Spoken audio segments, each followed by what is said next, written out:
자, 우리가 지난번에 이 소아시아에 있는 성도들에 대해서 영광스러운 구원의 약속이 예비되어 있다고 하는 것을 우리가 살펴봤습니다. Өнгөрсөн хичээлдэр хэдүүлээ ялангуяа бага Азийн итгэгч нарт тэднэрт ирээдүйд өгөгдөх алдар гэдэг зүйл бэлтгэгдсэн байгаа талаар үзсэн. 자, 하나님 앞에서 언젠가 상 받을 수 있는, 인정받을 수 있는 그 영광스러운 구원의 즐거움이 예비되어 있는 사람은 어떻게 살아야 될 것인가? 우리가 13절부터 말씀을 살펴봤어요. Тэгээд хэдүүлээ нэгдүгээр Петр 1:13-аас хавлаад юу гэсэн гэхээр ирээдүйд ирэх одоо байгаа зүйл биш, ирээдүйд харин өгөгдөхөөр бэлтгэгдсэн шагналд бэлтгэгдсэн хүмүүс нь хэрхэн амьдрах зохистой вэ гэдэг талаар хэлээ үзсэн байгаа. 모든 그리스도인들은 영광스러운 미래가 준비되어 있습니다. Христ сэтгэлт хүмүүсийн гэдэг тэр бүх Христ сэтгэлт хүмүүс тэр юу гэхээр ирээдүйд тэднэрт тусгайлсан одоо тусгайлан өгөгдөх алдар, тусгайлан өгөгдөх сайн зүйлүүд бэлтгэгдсэн байгаа.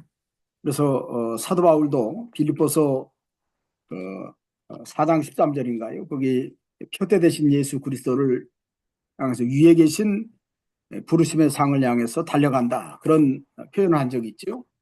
Тэгээ Илч Паул ч гэсэн бас тэрийг гэрчилж ийсэн. Филиппой номны 4-р бүлэг дээр би ингээд дээр харагдаж байгаа надад өгөгдсөн тэр шагналыг би харахтаа тэрнийг ингээд хараад гүйж байна гэдэг хэлж ийсэн.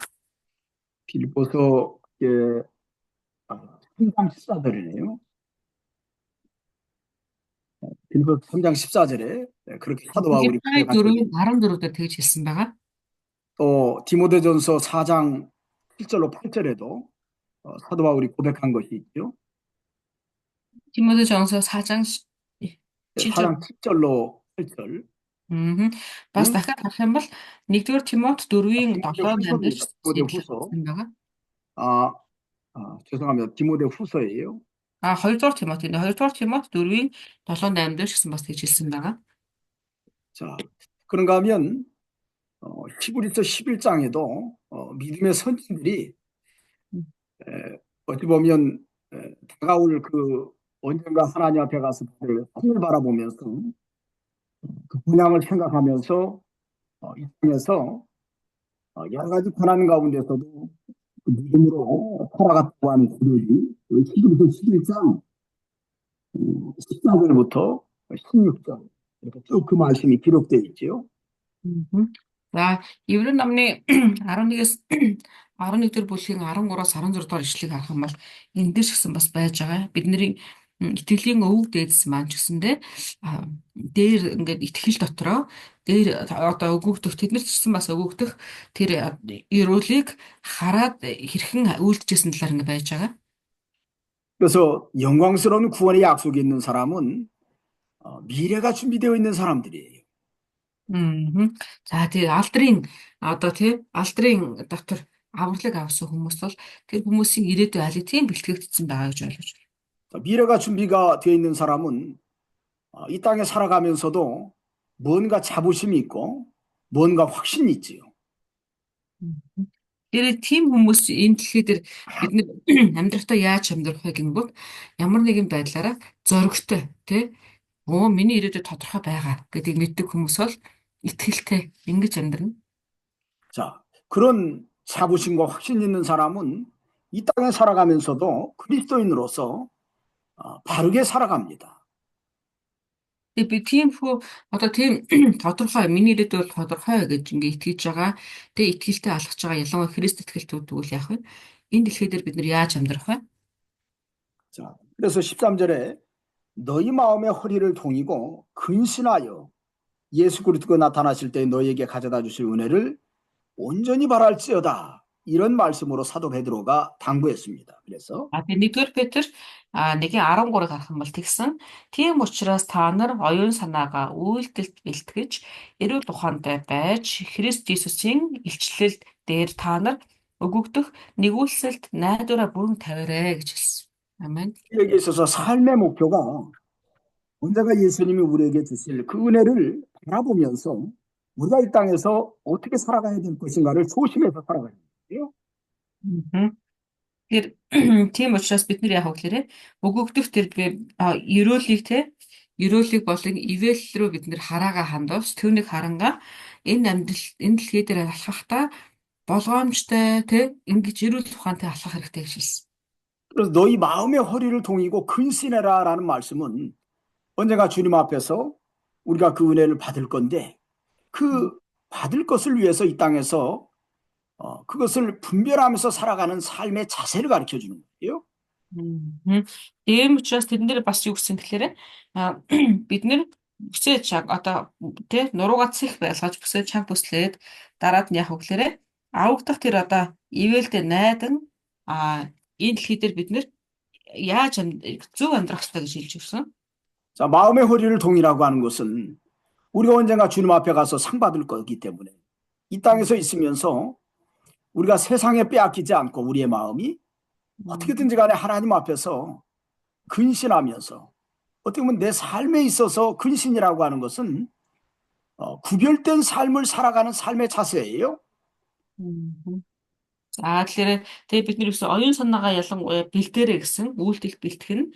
За оюун санаанда үйлдэл бэлтгээд бас нүг одоо эрүүл ухаантай байна гэдэг чинь болохоор чинь а эрүүл ухаантай байна гэдэг нь болохоор одоо бидний амьдрах гол одоо юу гэсэн үг байгаа байхгүй юу? Сэтгэл зүй бэлтгэлийг ингээ хангах хэрэгтэй. 자, 구별된 삶이라고 하는 것은 구별이라고 하는 것은 지난번에도 좀 설명을 했지만 세상에 살아가면서 내가 그리스도인으로서 어떤 모습이 그리스도인다운 모습인가를 분별해서 살아간다는 뜻입니다. Мгм. За тэгэхээр ялангуяа нөгөө тусгаарлагдаж амьдрах хэрэгтэй гэсэн утга явж байгаа хгүй. Дэлхийн бүх хүмүүсээс ангид буюу илүү тусгаарлагдсан өөр байх хэрэгтэй гэж хэлсэн. За тэгвэл тусгаарлагдсан өөр байна гэдгийг өнгөрсөн хичээл дээр бас ингээд тайлбарласан. 그래서 우리의 때로는 삶에 있어서 삶의 여러 가지 행위들, 또 말이라든지 행동이라든지 어떤 계획이라든지 그런 모든 일들에 있어서 그리스도인으로서 하나님이 인정할 만한 그러한 삶을 살아가는 것이 근신하는 자세예요. Мгм. За тэгэхээр энэ дээр харах юм бол бид нэр тэр утга нь ямар утга вэ гэхээр энэ дэлхийд амьдрах үедээ бид нэр ямар нэгэн үйлдэл гаргах та тэр нь үйлдэл нь гэдэг нь болохоор чинь үг байж болно, хөдөлгөөн үйл хөдлөл байж болно. Эсвэл ямар нэгэн төлөвлөгөө бас байж болно. Энэ бүх зүйлсүүд дээр маань миний хийсэн бүх зүйлийг бидний эзэн бурхан харахтаа түүнийг тийм байна гэж сайн байна гэж толгойд өгөхөд хүлээн зөвшөөрөх хэмжээний ингэж нэг амьдрах хэрэгтэй гэдгийг хэлж өгч. Энэ бол одоо Христ итгэлт хүмүүсийн одоо амьдралын хэв маяг гэдгийг хэлж өгч байгаа.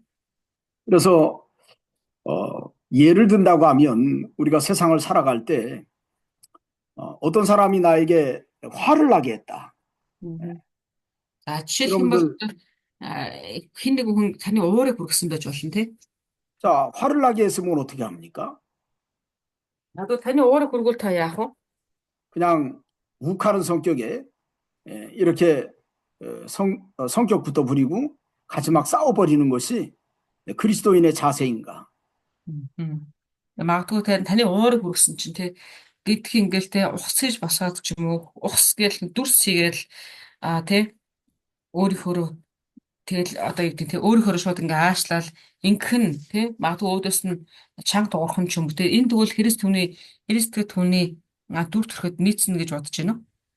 자, 마음의 허리를 동이고 근신하는 자세는 그런 자세가 아니죠. 잘 분노를 삭히고 잘 참고 인내하는 자세가 어찌 보면 마음의 허리를 동이고 근신하는 자세. Мгм. За тэгэхээр харин тийм биш те бид нэр сэтгэлдээ хаттай байж те эрүүл ухаантай ингэж амьдрнаа гэдэг нь юу утгатай гэхэлэр чинь тэр утга бол биш байгаа. Шууд өөрөөр үйлддэг тэр утга биш байгаа. 또 여러분들이 근신하는 자세는 삶의 여러 가지 자취에서도 나타납니다. 때로는 주의를 바로 지키고 예배를 바로 하나님께 드리고 때로는 우리가 믿는 사람으로서 어떤 결단을 할 때도 믿음으로 하나님 말씀의 기준을 두어서 결정을 해야 됩니다. 그것이 마음의 허리를 동이고 근신하는 자세예요. За тэгэхээр одоо жишээлбэл энэ дээр ярьж байгаа те сэтгэлээрээ сэтгэлээрээ сэтгэлээрээ өөрийгөө дорд болгоод даруу байна гэдэг нь болохоор чинь альва зүйлийг хийхдээ бид нэр өөрсдийнхөөрөө биш харин хинж байсан гэсэн тэр хүн дээр аль болохоор зөвтөөр аль болохоор сайн үгийг сонгож хэрэглэх нь энэ одоо дүр төрхийг ингээ хэлж байгаа. 그런가 하면 우리 그리스도인들이 한국에서는 우리 그리스도인들은 술, 담배 하면 안 됩니다. 술과 담배를 하지 않아요. Мгм. За жишээлх юм бол одоо Солонгост жишээл гэрээ сэтгэлт хүмүүс гэх юм бол нэг шалгуур байдаг заавал цензур байгаа. Аригт болон тамхиг хэрэглэж болохгүй гэсэн юм цензур байна.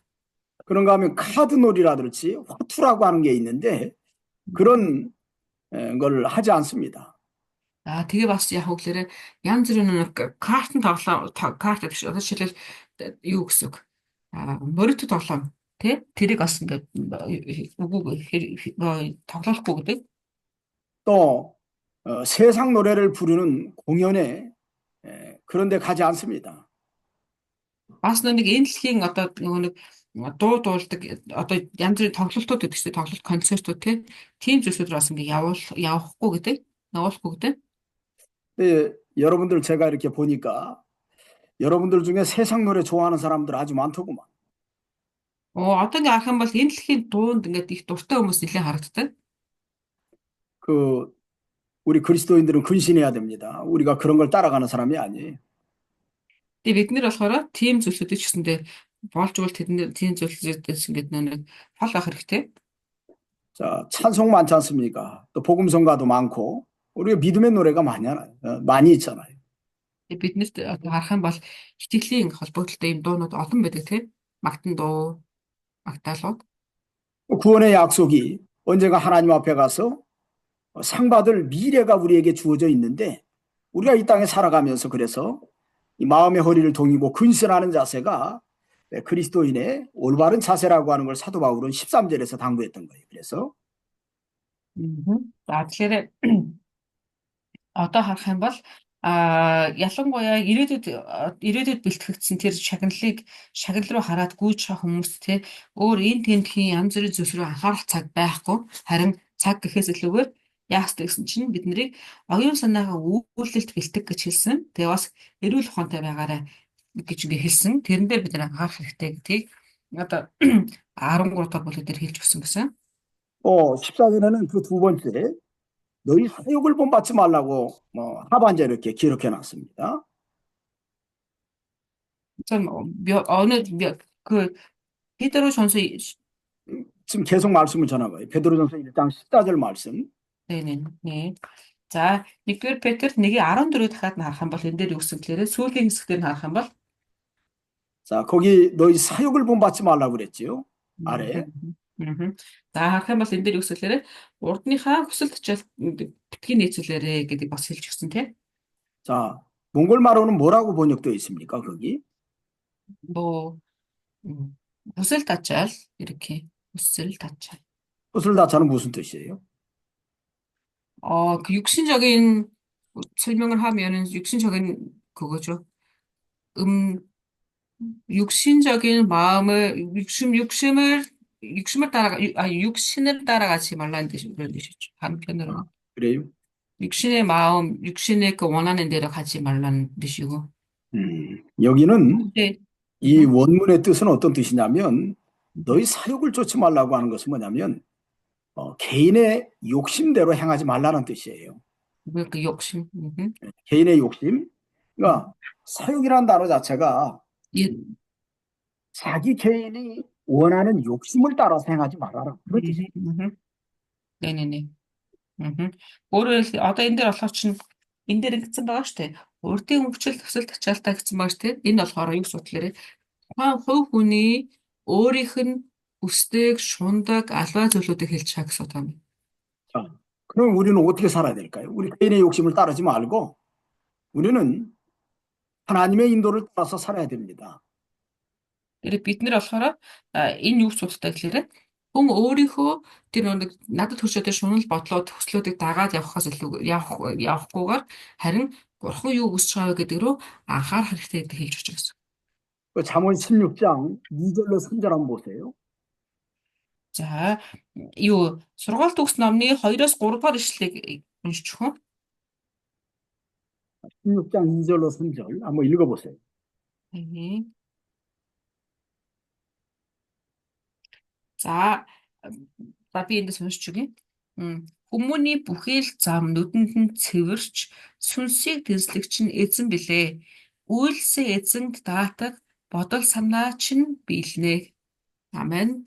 자, 사람의 행위가 각자가 자기 욕심을 따라서 우리가 판단해 볼 때 우리가 옳다라고 생각하지만 하나님은 우리의 심령을 감찰하신다라는 메시지 속에는 우리 자신이 과연 자기 보기에는 옳다고 하지만 하나님 보실 때 옳은 것인가라고 하는 것을 여기에서 솔로몬은 잠언을 통해서 우리에게 교훈을 주는 거예요.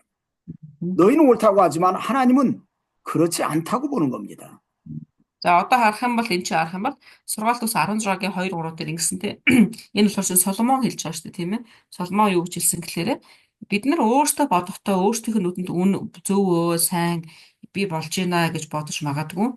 Гэхдээ бид нар тэрэн дээр ингээд тэрийг л бодоод яваад байгаа шарин миний энэ байгаа байдлыг эзэн харахтаа гол дэслэгч нь эзэн гэдгийг ингээд санах хэрэгтэй гэдгийг минь сануулж өгсөн тийм. 그러면 어떻게 해야 될 거냐? 그 16장 3절에 너의 행사를 여호와께 맡기라고 그랬죠.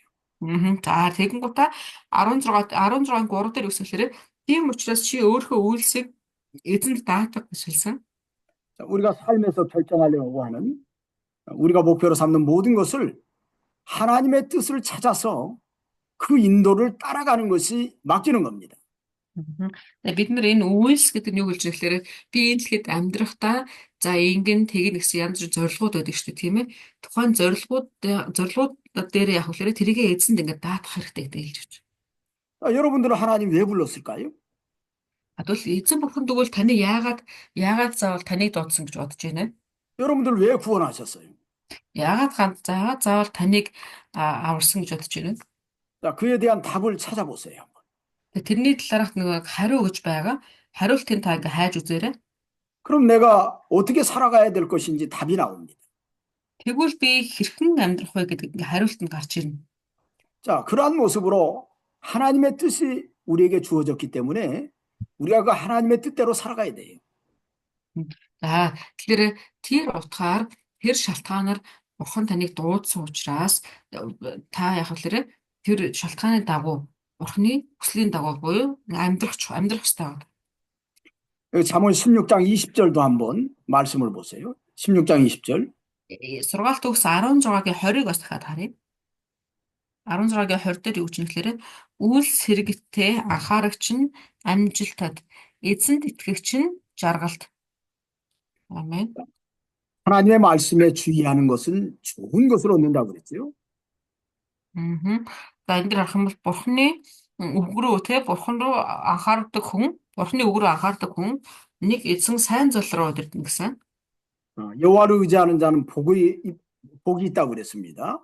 에зэнд итгэгчд нь ерөөл байгаа гэж хэлсэн. 자, 우리의 삶을 하나님께 맡기는 것은 하나님을 의지하는 거예요. 그런 사람 복을 받습니다. Бид нэр үйлсээ бурханд даатах нь гэдэг нь юу гэж хэлэхээр бурханд найдаж ингээ үйлдэх гэсэн утга байгаа. Гэтэ ингэж бурханд найдаад түүнтэй хамт түүний найдах дотроо ингээ амьдрдаг хүнд ерөөл байгаа гэж хэлсэн. 미래가 준비되어 있는 사람은 여기 있는 말씀과 같이 개인의 욕심을 따라가지 않도록 해야 됩니다. Тэгэхээр надад танд ингээ ирээдүйд бэлтгэгдсэн байгаа, танд ингээ өгөгдөх ирээдүйд тодорхой байгаа гэдгийг мэддэг хүмүүс яах вэ? Өөрийнхөө одоо хүслээр өөрийнхөө хиймээр байгаа зүйлсүүдийг дагаад ингээд явдаггүй. 자, 너희를 부르신 거룩한 이처럼 너희도 모든 행실에 거룩한 자가 되라고 그랬죠. 15절에. За тэгээ бас 1-р Петр 1:15-ыг унах юм бол үсгэлээр харин та нарыг дуудсан ариун нэгний адил өөрсдийн бүхэл зам байдалтай бас ариун байх зүүн гэж хэлсэн. 아멘. 모든 행실에 거룩한 자가 되라고 할 때 이 거룩이라는 단어에 대해서 지난번에 한번 좀 설명을 했습니다. За энэ дээр болохоор бүхий л байдал дээр ариун бай гэсэн үг байгаа шүү дээ. Тийм ээ. Тэгэхээр энэ ариун гэдэг үгэн дээр урд нь бас тайлбар өгч ирсэн байгаа. 자, 거룩이라고 하는 것은 구별이라는 뜻과 또 성결이라는 뜻이 포함되어 있는 단어예요. Мгм. За энэ ариун гэдэг үг нь болохоор чинь нэгдүгээрт нь тусгаарлагдсан гэсэн утга явж байгаа. За тэгээд дараад нь болохоор тэрэн дээр болохоор бас илүү цэвэр байдлаас утгаас явж. 그래서 우리의 모든 행실에 우리가 하나님 앞에서 세상 사람과 구별된 삶을 살아가라고 당부합니다. Мгм. За нэгдүгээрт нь болохоор ариун бай гэдэг нь болохоор тусгаарлагдсан. Буюу энэ дэлхийн хүмүүстэй хутгалдах биш тэрнээс ингээд ангид байх хэрэгтэй гэдэг нэгдүгээр тэлж өгч. 또 하나님 앞에서 성결, 우리 자신이 거룩한 삶이 무엇일까를 찾아서 살아가야 된다. За дараад нь болохоор Бурхны өмнө яах вэ гэхээр би эзний өмнө яавал цэвэр байх вэ гэдгийг бодож ингээ үйлдэх хэрэгтэй гэдэг хэлж өгч. 자, 우리가 이렇게 구별된 삶, 또 성결한 삶으로 우리가 거룩하게 만들어질 때, 그럴 때 어찌 보면 구원받은 미래가 준비되어 있는 삶의 모습을 우리가 이 땅에서 보여줄 수 있는 거예요. За бид нэр энэ дэлхийд тодорхой хэмжээгээр хутгалтахгүйгээр тусгаарлагдсан байдалтайгаар нөгөө талаараас цэвэр байдлыг мөсгөж ингэж амьдрснараа яах вэ гэхээр ирээдүйн би тодорхой ирээдүйн ингэ бэлтгэгдсэн хүмүүсийн амьдрал ийм байдгийн биш дээ гэдгийг ингээ харуулах боломжтой бостод. 자, 여기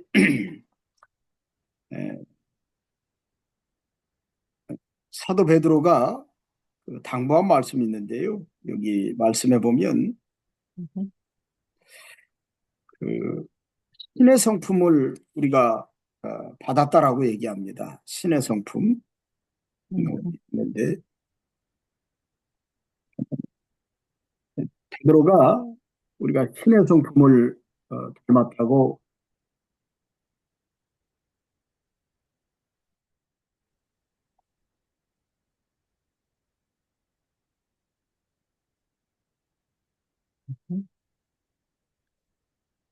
За одоо пастор нэг Петраас бидэнд тэгж хэлсэн. Та нар бол Бурхны цаан чанарыг өвлөгчдөө гэж хэлсэн байдаг гэж байгаа байхгүй. Тэгэхээр энэ талаар одоо Библийн ишлэлийг хайж байна даа. 신의 성품을 닮았다는 말씀이 어디 있는데 우리 자신이 어떻게 보면 우리가 하나님 앞에서 여기 있는 아까 그 말씀처럼 거룩한 자가 될 때는 신의 성품은 우리가 중생한 성도가 구원받은 성도가 가지고 있는 본질적인 하나님의 형상을 가지고 있는 성품이 있어요. 그것을 닮아가야 됩니다. За тэгэхээр бид нэр ялангуяа нэг ариун байдлын мөшгөн гэдэг нь болохоор дахин төрсэн итгэгч нар дахин төрсэн итгэгч нар дахин төвдөө та юуг авсан гэхээр Бурхны сан чанарыг өвлөж авсан гэсэн үг. Тэгэхээр Бурхны сан чанарыг өвлөж авсан гэдэг утгаараа бид нэр ариун байдал гэдэг зүйлийг ингээ мөшгөж амьдрах хэрэгтэй. 그 베드로후서 1장 4절에 있습니다. 베드로후서 1장 4절. 베드로후서 1장 4절에 그 말씀이 기록되어 있네요. 베드로서 1장 4절. 베드로 전서죠? 베드로 후서. 후서. За 2-р Петр 1:4 энэ талаар байна гинэ. Үгээр тэр бидэнд үнэтэй бөгөөд гайхамшигтай амлалтуудаас 2%. Ингэснээр та нар энэ дэлхийд тачаагаар байх ялзарлаас ангиж ирснээр бурханлаг чанарын хуваалцагч болох юмаа гэсэн. 아멘. 이 신성한 성품은 하나님의 형상 속에 있는 하나님의 인격 속에 있는 성품이에요. 중생한 성도는 구원받은 성도는 하나님의 성품을 닮아갈 수가 있습니다. 그것이 어떻게 보면 이 땅에 살아가면서 우리가 자신의 삶을 모든 형식의 거룩한 자가 되게 하라고 할 때 그렇게 살아갈 수 있는 지혜라고 할 수 있어요. Тэгэхээр энэ дээр харах юм бол Бурхны дотор Бурхны дотор түүний зан чанар ингээд байгаа. Бид нэр Бурхны дотор дахин төрснөөрөө түүний зан чанарыг өвлөгчнөр болж байгаагийн хувьд түүний одоо зан чанарыг буюу дагаад явах юм бол а, хүсэлт ачаал гэж хэлж байгаа махбодыг чинь хүсэж байгаа альва зүйлсүүдийг тагаад ингээд тэг толгойг юм шиг яваад байхгүй гэдэг ингээд хэлж байна. 자, 여러분들 기독론에서 조직신학 기독론에서 하나님의 형상에 대해서 배웠을 겁니다. Мгм. Та нар урд нь нэг юу үзсэн тийм ээ? А Христийн онолын талаар үзсэн тийм ээ? Тэгээ тэрэн дотор юу байсан гэхээр Бурханы ингээд нүдүр төрхийн талаар үзсэн байгаа. 자, 하나님의 형상이 12개의 하나님의 형상이 있어요. За тэр Бурханы дүр төрх гэх юм бол 12 төрлийн зүйл байгаа. 자, 그 형상이라고 하는 하나님의 인격이죠. 하나님이 가지고 있는 속성. Аа. Өөрөөр хэлэх юм бол тэр болохоор чинь одоо Бурханы дүр төрх гэдэг нэг талаараа Бурханы цаан чанар тий Бурхан яг хэн бэ гэдгийг ингээд одоо тайлбарласан зүйл байгаа тийм ээ. Шин чанар Бурханы. 자, 특별한 속성에 4가지가 있고 일반적인 속성에 8가지가 있습니다. За тэрэн дотор болохоор чинь а тусгай тий тусгай шин чанар болохоор чинь 4 байгаа. Тэрээс гадна ерөнхий болохоор 7 гэж байгаа гэж харсан. 자, 특별한 속성은 우리가 구원을 받았어도 닮아가기가 어렵고 절대로 어떻게 보면 그대로 될 수 없는 속성이라고 할 수 있습니다. 그건 하나님께만 있는 거예요. За тэр тусгай тий тусгайлсан тэр шин чанар гэдэг нь юу гэхээр тэрийг хинч дуурайж чадахгүй зөвхөн бурхан л байдаг шин чанар тий ийм зүйл болохоор чинь 4 байгаа гэж хэлсэн байгаа. 자, 독립성. 자, 독립성. 독립성이라고 하는 것은 하나님은 어떠한 계획이나 어떤 일을 행하실 때 스스로 행하시는 분이시라는 거예요. 완벽히. 아니, 독립은 독립이죠, 목사님. 독립. 독립이라는 것은 홀로 모든 것을 결정한다고 하는 의미가 있습니다. 독립성. 자, 그 독립인데 목사님 쓸 때는 독립으로 쓰는 거 맞죠? 그렇죠. 독립으로 써가지고 독립으로 읽는 거 맞죠? 그 단어. 독을 뭐냐면 디귿에다가 도에다가 밑에다 기역자를 붙인 게 독. 그리고 독립. 그리고 독립. 네네. 입은 니을에다가 이에다가 비읍을 붙이는 것이 독립. 네네네. 독립이라고 하는 여기에서 말하는 독립성은 하나님이 스스로 모든 것을 결정하고 완성해 나가신다고 하는 뜻을 갖고 있습니다. 네네네. За, тэр дөрвийн нэг нь юу гэхээр чинь одоо Бурханы бие даасан байдал гэж байхгүй. Бурхан өөрөө альва зүйлүүдийг хэн нэгэндээ зөвлөлдөхгүйгээр зөвхөн өөрөө шийддэг гэсэн үг. Бие даасан байдал. 그다음에 두 번째는 불변성. 한 번만 해주시겠어요? 불변이라는 것은 하나님은 절대로 변하지 않는 분이시다. 왜? 실수하지 않으시기 때문에. 불변이라는 단어 자체가 뭐 한문인데 어려운 말이지만 불변이라는 것은 당신이 어떠한 것을 계획하거나 완성해 나갈 때 절대로 그것이 변하지 않는다라는 뜻이에요. 불변. 불변. 오케이. 네네. 자, хоёр дахь нь болохоор чинь Бурхны шин чанартлыг өөрчлөгдөх шин чанар. өөрчлөгдөхгүй. 그건 하나님만이 가지고 있는 속성이에요. Тэр болохоор энэ хязгаарч өөрчлөгдөхгүй, хязгаарч хувиршгүй гэдэг нь болохоор чинь Бурхан л байдаг шин чанар. 자, 우리의 구원에 있어서도 하나님 우리를 구원하기로 작정하시면 절대로 변하지가 않습니다. За жишээлх юм бол тэр хувиршгүй гэдэг нь ямар утгатай гэхээр ийм байна. Жишээлх юм бол Бурхан таныг аварнаа гэд ингээд одоо тэр шийдсэн бол тэр хэлсэн Бурханы энэ шийдвэрийг хэн ч өөрчлөх боломжгүй. Тэгээ тэр хэзээ ч өөрчлөгдөхгүй гэсэн үг. 또 하나님이 온 세상을 향한 하나님의 계획이 있어요. 그 계획대로 하나님이 일을 진행해 나가는데 그것을 절대로 바꾸지 않습니다. За бас Бурхан яг хөглөрөө энэ дэлхий рүү те бүх дэлхийрээ хандсан Бурхан төлөвлөгөө гэж байгаа. Тэгэхээр тэр төлөвлөгөө нь Бурхан алидын төлөвлөсөн байгаа. Тэгээ тэр төлөвлөгөө хэзээ ч өөрчлөгдөхгүй. Яг тэр төлөвлөснийхөө дагуу л явна гэсэн. 왜냐하면 하나님은 실수하지 않습니다. 모든 것이 괜찮으시기 때문에 그래요. Тэгээ яагаад гэвэл бидний Бурханы төлөвлөгөө бол төгс байгаа. Тэр хэзээ ч алдаатай төлөвлөгөө гэж байхгүй. Түүний тэр төгс төлөвлөгөө нь тэр чигээрээ заавал үйлдэгдэнэ гэсэн.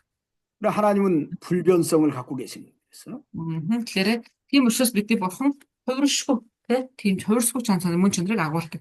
Буюу хоёр дахь нь өөрчлөгдөхгүй хувиршгүй энэ чанарыг агуулдаг. 또 세 번째는 무한성. 음. 무한이라는 단어는 뭐냐면 끝이 없는 계획을 얘기하는 겁니다. Eternal life, 영원한 삶에 대해서 때로는 하나님이 어떤 것을 계획하실 때 우리 인생이 어떻게 보면 그 하나님의 계획을 다 알 수 없는 것은 하나님의 계획은 무한하기 때문에 그래요. 끝이 없다는 거예요. За тэгэхээр гурав дахь нь болохоор бурхны гурав дахь тусгай онцлог чанар юу гэхээр чинь тэр бол хязгааргүй гэсэн чанартай. Хязгааргүй.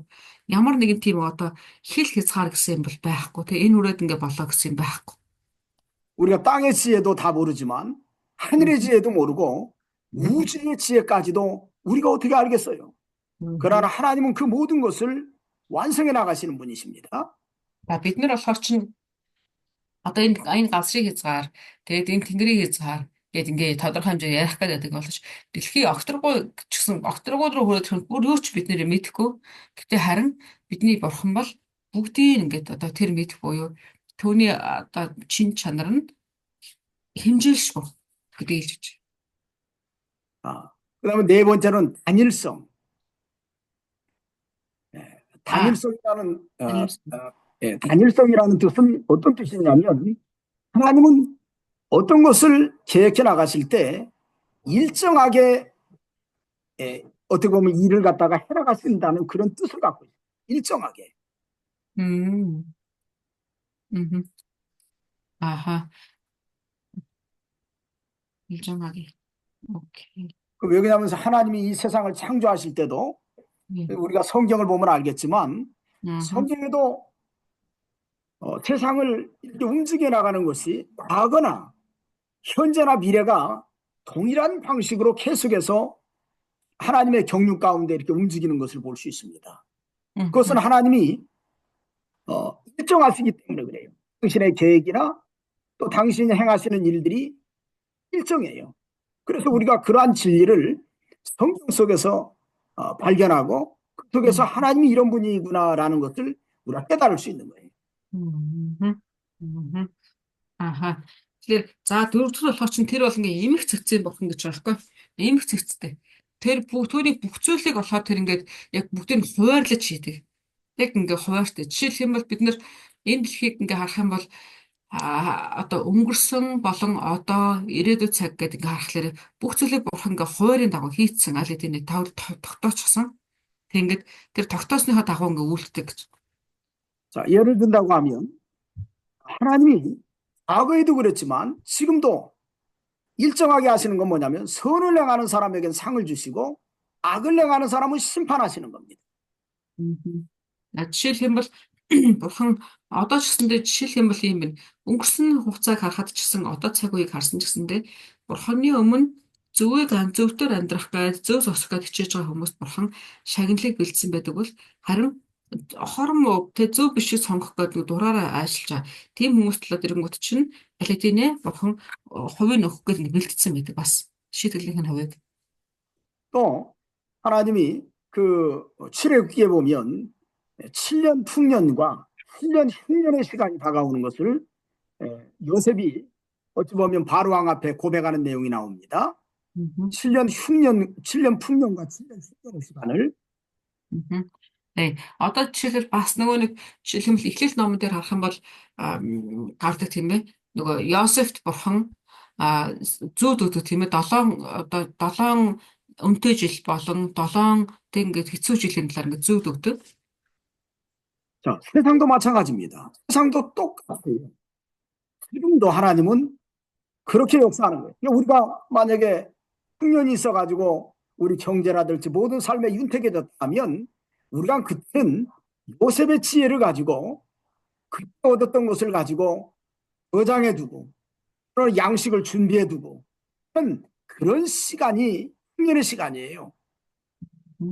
Өөрөөр хэлбэл бурханы харах юм бол бурхан бүх зүйлийг ингээ ээлжлүүлж ингээ цэцэлсэн, эмх цэцсэнд оруулсан байдаг гэж байгаа хгүй. Тийм учраас одоо ч гэсэн бид нэр тэр нөгөө нэг Йосефт харуулсан шиг тийм ингээд үе одоо ч гэсэн ингээ үргэлжилдэг. Жишээлх юм бол тухайн үед үнэтэй 7 жил байгаа түүний дараанаас ингээд тэгцүү 7 жил ирнэжсэн шиг одоо цаг үеийг харахад гэсэндээ бэрээ таны амьдралд бурхан үнэтэй 7 жилийн чинь өгсөн байна гэж байгаа бол бид нэр тэр үед яах вэ гэвэл Йосефийн мэрэгэн ухаантай Йосеф шиг мэрэгэн ухаантайгаар тухайн үедээ одоо өвөгдөж байгаа үед нь те мэрэгэн ухаанаар хандаад бид нэр магадгүй хадгалахыг хадгалаад те зөв зөвцүүлээд ингэж бэлдэх хэрэгтэй үе байдаг. Ягаад тэгэхээр дараад нь дахиад те тэр дараагийн 7 жишээ тийм үе бас ингэ ирнэ гэдэг бид нэг ухаалгаар мэдчих хэвээр. 자, 다가오는 흉년이 분명히 있습니다. 그 흉년의 때에 대비하라고 하나님이 풍년을 주신 것이지. 그 풍년 때 먹고 마시고 놀러 다니고 사고 팔라고 하나님이 그 시간을 주신 것이 아닙니다. 지혜로운 사람은 요셉의 지혜를 가지고 자, 하나님이 이렇게 단일하게 세상의 역사를 이루어 가시는 것을 통해서 지혜를 가지고 살아가는 거예요. Тэгээ бурхан бид нар яг гэхээр одоо эзэн бурханы одоо энэ шин чанарыг харах юм бол эзэн бурхан өмнөх үеүүдэд аль хэдийн нэг хилээд өгчсөн байж. Тэгэхээр бид нэр тэр үеүүдийг харахтаа тий одоо энэ урсж байгаа урсгалуудыг харахтаа ухаалаг байх нь нэг чухал гэж. Тэгээд бид нэр магадгүй одоо олдж байгаа дээр нь тий одож байгаа эзэн бурхан магадгүй үнэтэй жилиг танд өгсөн байлаа гэхэд тэр жилүүдэд нь болж ингээд идэж ухтаар л анхаарад ингээд байгаад байдаг. Дараад нь үнэгүй те хэцүү жилүүд ирэх үед нь яах ингээд тэгээ ингээд яах тэр үед нь хэцүү болж яснаас илүүгээр а тэр Йосефийн одоо мэрэгэн ухаанаар бид нэр түрийг ингээд хүлээж авах хэрэгтэй. Болцоо зүйлийг бид нэр түүхээ Библиэр дамжуулаад хараад ингээд тэр дунд дүгнэлт хийдэг байх хэрэгтэй. 자, 그래서 이렇게 하나님의 속성 가운데 네 번째 속성은 단일성이라고 하는 거예요. 단일성. 하나님은 일정하게 모든 계획을 진행해 나가신다고 하는 것을 우리가 그런 하나님의 속성 가운데서 발견할 수 있는 거예요. Тэгээ бид нэр одоо турсан болохоор тэр одоо эмх цэгцтэйгээр тий бүх зүйлүүдийг яг өөрийнхөө одоо юу гоо яг ингээд нэг ээлж дараатаагаар гэсэн ээлж дараатаагаар ингээд бүгдийг удирдах байгаа гэдэг бид нар мэдэх хэрэгтэй. 자, 이것은 하나님만이 가지고 있는 창조주 또 만유의 주인만이 가지고 있는 속성입니다. Тэр энэ болохоор зөвхөн бидний одоо итгэгч бидний эзэн бурхан боёо зөвхөн бүтээгч бурхан л ингээд бурхан л байдаг ийм зан чанарууд гэдэг юм хэрэгтэй. Энэ дөрөв бол 그런가 하면 일반적인 속성이 있습니다. 8가지. тэгээ бас дахиад харах юм бол бурханы шин чанар дотор ингээд 7 төрлийн бас одоо бас нэг шинж байгаа. 아까 그 지성이 무슨 저기다 이렇게 알람 울려가지고 빨리 끄고 올게요. 예, 예.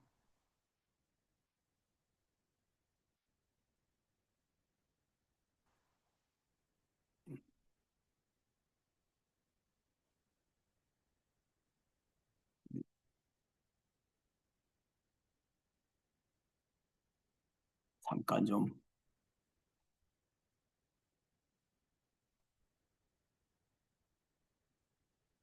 бурханыг 네. тусгай буюу одоо тусгай буюу зөвхөн бурхнаас өөр хэн ч ингээ байх бурхнаас өөр хэнд ч байж болохгүй байх боломжгүй энэ дөрөв одоо шин чанар байсан. Тэрнээс гадна яг үгээр тэрнээс гадна одоо 7 шин чанар авах гэх тэр нь болохоор тэрийг бид нар ч гэсэндээ тодорхой хэмжээгээр эхлэл намыг харах юм бол бурхан өөрийнхөө дүр төрхөөр хүнийг бүтээсэн гэж хэлдэг шүү дээ. Яг тэрний тэрэн шиг одоо хүнд ч гэсэн бас байдаг шин чанар гэж бас байдаг. 구원받은 성도는 하나님의 지혜를 갖고 있습니다. 지혜. За нэгдүгээрт нь болохоор авралыг авсан итгэж болохоор чинь бурхны мэрэгэн ухааныг авсан байдаг. 그 지혜는 하나님에 속한 모든 것을 분별하고 깨달을 수 있는 지혜를 하나님이 주셨어요. 예? За өөрөөр хэлбэл энэ мэрэгэн ухаанд нь болохоор чинь бурханд бурханд хамааралтай бүх зүйлийг ойлгох боломжтой. 예수 믿는 사람은 세상이 알 수 없는 그 지혜를 갖고 있습니다. Тэгэхээр Иесуст итгэдэг хүмүүс болохоор энэ дэлхийг ойлгох чадахгүй тэр мэрэгэн ухааныг авсан байдаг. 자, 두 번째는 지식입니다. За хоёрт нь болохоор юу мэдлэг байдаг. 자, 하나님을 아는 지식이에요. өөрөөр хэлбэл тэр ямар мэдлэг гэхээр бурхныг таньж мэдэх мэдлэг. 때로는 세상에 속한 모든 것을 분별할 수 있는 지식입니다. Бас энэ дэлхий дээр байгаа бүх зүйлүүдийг ялгаж салгаж чадах тэр ингээд мэдлэг. 선과 참된 것과 거짓된 것을 분별할 수 있는 지식이에요. Өөрөөр хэлэх юм бол зөв болон үнэн болон тэ эсвэл хуурамч зүйлсүүд нь аль нь вэ гэдгийг ялгаж салгах юм одоо ойлголтын мэдлэг гэсэн. 그런가 하면 세 번째로는 하나님의 선한 성품입니다. 선. Аа. За гуравдугаарт нь болохоор зөвхт тийм одоо зөвхт чанарыг бас хүлээж авсан байдаг Бурхны. 자, 우리가 하나님의 마음을 닮아갔습니다. Бид 어떤 нар 마음? 선한 마음을 닮아갔습니다. бид нар болохоор Бурхны одоо тэр зөвхт сэтгэлийг ингээд бас өвүүлсэн байдаг, өвүүлж авсан байдаг. 그래서 네 번째로는 사랑입니다. 사랑. 하나님의 사랑을 닮았어요, 우리가. За дараад нь болохоор Бурхны хайрыг бас өвүүлсэн байдаг. 자, 이 사랑은 다른 사람을 불쌍히 여기고 긍휼히 여기는 마음. За энэ хайр болохоор чинь бусдыг хараад өрөвдөж тэднийг инэрдэг тэр хайрыг авсан байдаг. 자, 그다음에 다섯 번째는 의. 옳은 것이 무엇인가? 항상 옳은 것을 찾아서 판단하고 세워나가는 거. 이게 하나님의 속성이에요. За 5 дугаарт нь болохоор зөвхт байдал гэж яддаг шүү дээ тийм ээ. Зөвхт байдал буюу аль нь зөв юм гэдгийг ингээд хайх сэтгэлийг ингээд авсан байдаг. Зөвхт байдал нь юу вэ гэдгийг. 그리고 여섯 번째가 거룩입니다. За 6-аад нь болохоор ариун байдал. 자, 거룩이라고 하는 거 아까 설명을 했지요. 구별된 모습, 성결한 모습에 대해서 이야기를 했습니다. За ариун гэдгийг сая тайлбарлсан тийм ээ. Нэгдүгээрт нь болохоор ангид тусгаарлагддаг холилдоод байх тусгаарлагдана. Хоёрдугаарт нь болохоор цэвэр байдлыг эрхэмлэн гэсэн. 일곱 번째는 진실한 모습이 진실. За 7-д нь болохоор өмнөнч байдал. 자, 우리가 하나님 앞에서 정말 진실해야 됩니다.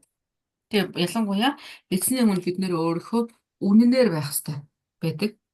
자, 요한복음에 있는 것처럼 마귀는 거짓의 압이라고 그랬어요. 진실과 거짓은 정 다른 겁니다. Тэгээд Иохан номыг харах юм бол муу нэгнийг болохоор худал хуурмын эцэг гэж ингээ хэлдэг. Тэгэхээр өөрөөр хэлбэл энэ дээр харах юм бол худал ба үнэн гэдэг хоёр зүйл нь хоёр ангид тусдаа зүйлсүүд байна. 예수 믿는 사람이 거짓말하면 못 써요.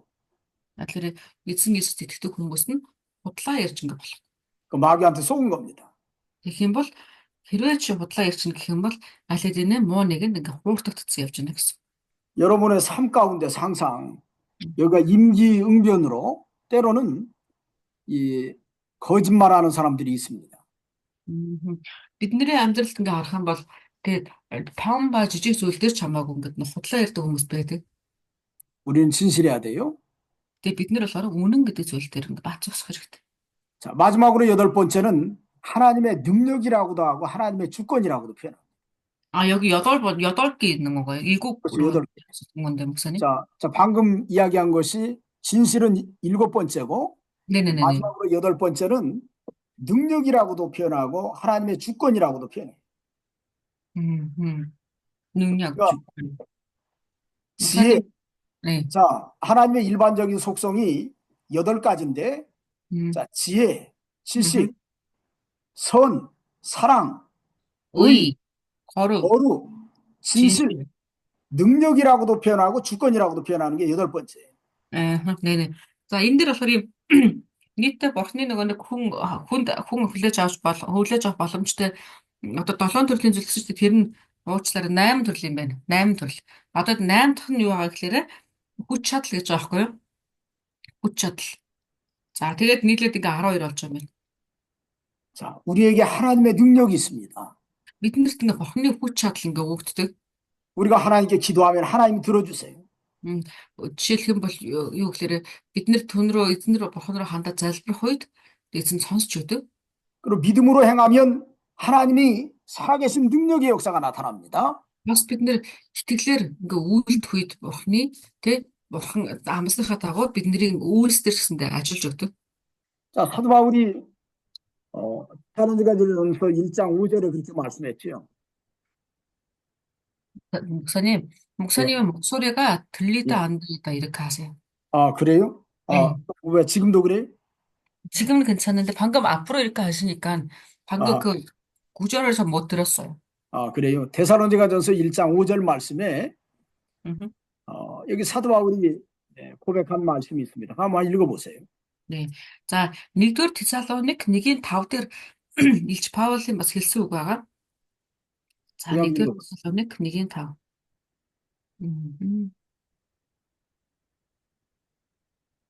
За, 여기 учир нь бидний сайн мэдээ та нарт зөвхөн үгээр бус мөн хүч ба ариун сүнс дотор бүрэн баталгаагаар очсон.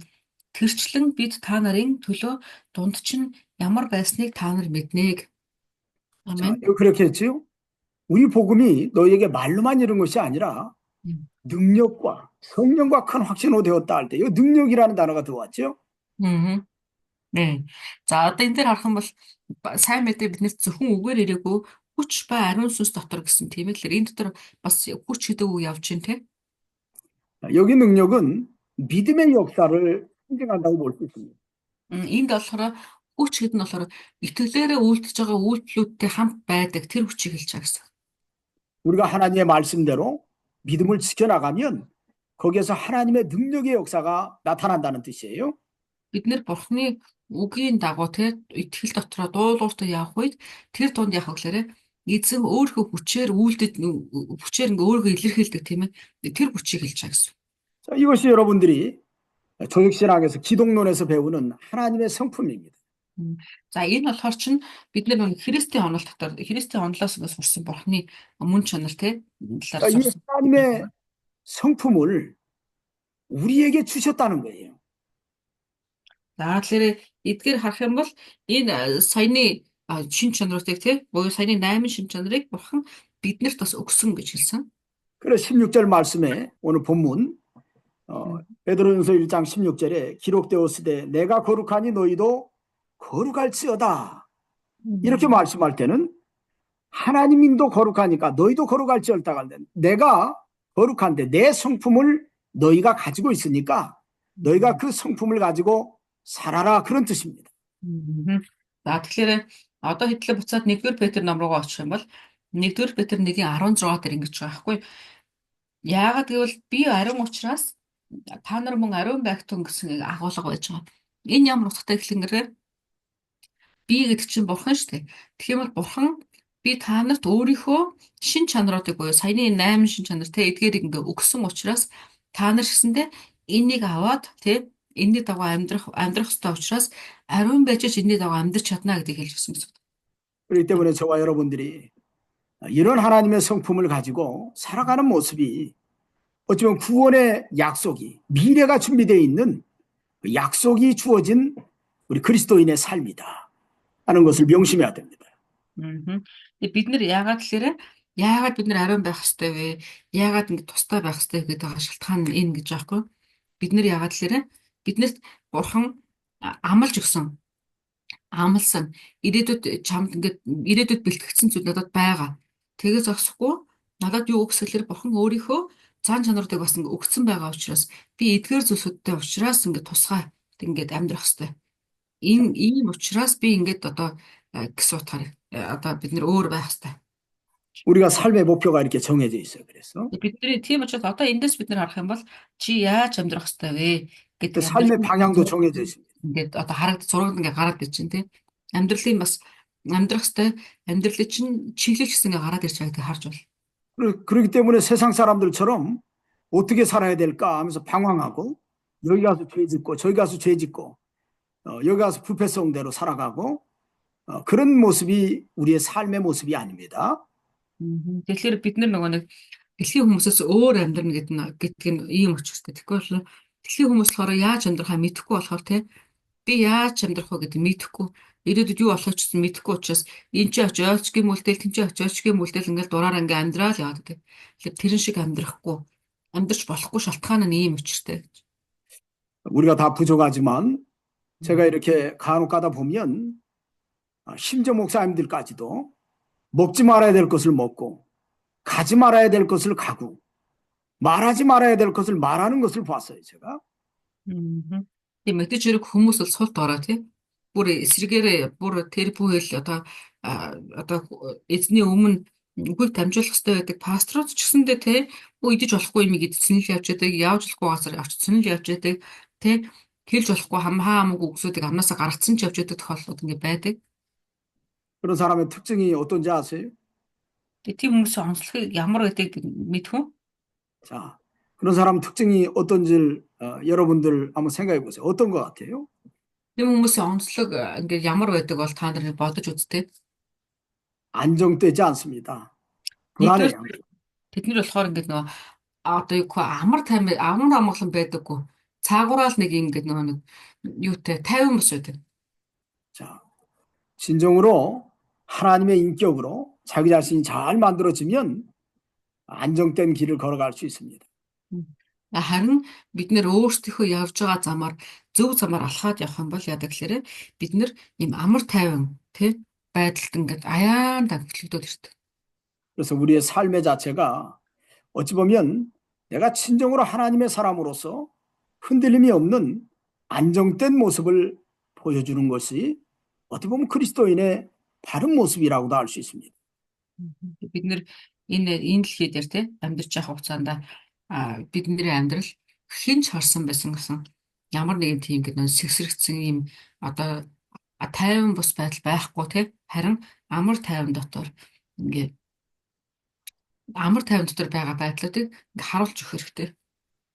끊임없이 여러분들이 살아가면서 자기의 부패성과의 싸움에서 이겨야 됩니다.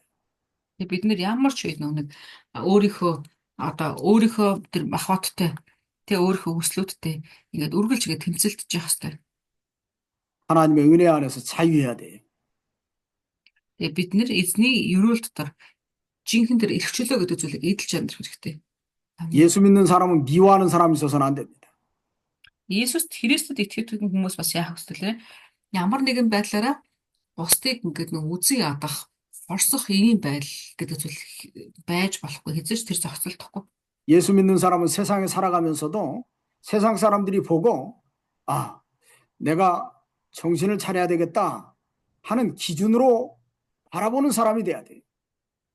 Бид нэр яах вэ гэхээр харин энэ дэлхий дээр амьдарч явах үед за би эрүүл ухаантай байх хэрэгтэй юм байна штэ гэсэн ийм бодол дундаа тий өөрийгөө ингээ авч явдаг ах хэрэгтэй. 자, 우리가 그런 사람이 되도록 힘을 써야 되겠습니다. Бид нэр өөрсдөө тий үргэлж тийм байхын тулд бас тэмцэх хэрэгтэй, хүчээ зориулах хэрэгтэй. 자, 우리 잠깐 쉬었다 하시자고요. За эхлээд түр амарч байгаа тгий. 아니, 그 시간이 그냥 순식간에 가네요. 이게 빨리 갔어요. 자, 여기 17절 말씀에 이런 말씀이 있습니다. 외모로 보시지 않고 외모로 보시지 않고 각 사람의 행위대로 심판하시는 일을 너희가 아버지라 부른즉 너희가 나그네로 있을 때를 두려움으로 지내라. 이렇게 당부를 합니다. За энэ дээр харах юм бол 17 дээр гэсэн тийм бусдыг ялуурахгүйгээр хүн бүхэнд нэг ингээ адилхан хандаарай гэж хэлсэн. Тэгээ бид нэр ялангуяа яагаад ялгуурлаж болохгүй вэ гэхээр та нар энэ дэлхий дээр одоо юу шиг тэгээ харь хүн шиг байсан санах хэрэгтэй гэж хэлсэн. 자, 언젠가 우리가 하나님 앞에 상 받을 건데 그 미래가 준비되어 있는 그 사람의 삶은 이 땅에서는 나그네의 삶이라고 하는 것을 이야기를 합니다. За бид нэр энэ дэлхийг биш ирэх одоо ирээдүг тийм ээ харж ирээдүйд биднэрт бэлтгэгдсэн тэр шагналыг харж байгаа хүмүүс шүү дээ тийм. Тэгэхээр бид нэр энэ дэлхий дээр яаж амьдрах вэ гэхээр энэ дэлхий дээр бид нэр түр зургийн тийм түр зургийн аяншин шиг амьдрах хэрэгтэй гэсэн. 지난번에도 우리가 처음 서두에서 자, 1장 1절에 갈라디아, 갑바도기아, 아시아와 비두니아에 흩어진 나그네라고 이렇게 수신자들에 대해서 말씀을 했습니다. Урд нь гээд авах юм бол Галаад, Каппадо гэдэг амьдарч байгаа шиг тийм түр оршин суугч нар гэж ингэ хэлжсэн тийм ээ. Анхны дэлхийд. 사도 베드로가 이렇게 나그네라고 하는 단어를 두 번째로 이렇게 말씀한 것은 분명한 의미가 있기 때문에 말씀한 거예요. За тэгээ энэ дэр биднийг ясгалаараа байх хугацаанд түр хугацаанд гэдэг нь ингэ хэлсэн ийм агуулгыг болохоор Элч Петр ингээд эхлээд мэдлэгтэй нэг хэлээд одоо дахиад ингэ хэлж байгаа шүү дээ тийм ээ. Энэ хоёр дээр ингэ утга учир байгаа гэсэн үг байна. 자, 나그네라고 하는 것은 어찌 보면 이 땅에 살아가는 그 사람이 거주하고 있는 곳에서 임시로 살아간다고 하는 의미가 있습니다.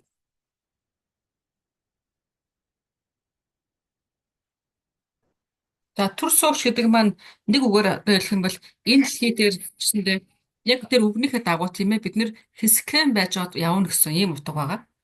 잠깐 살아가고 있는 것이지요. 분명히 목적지가 있습니다. Тэгээ бид нэр яагаад тэгэхээр яг очих угаасаа тусгай тийм газар угаасаа байгаа. Харин энэ газар дээр болохоор төр зур нэг банахаараа төр ороод гараа гэдэг шиг тийм ингээ амьдарч байгаа гэсэн үг байгаа. 아까 히브리서 11장에 본향을 찾는 나그네에 대해서 이야기를 했습니다. 히브리서 11장에 히브리서 11장 Еврей 11-р бүлэг дээр харах юм бол 그 본향을 찾는 나그네라는 표현을 썼어요. 11장 10절에. 11장 10절이요? 예, 그렇죠. 11장 10절부터 이렇게 쭉 보면 3절에 그렇게 말씀을 했죠. 나그네라는 표현을 썼습니다.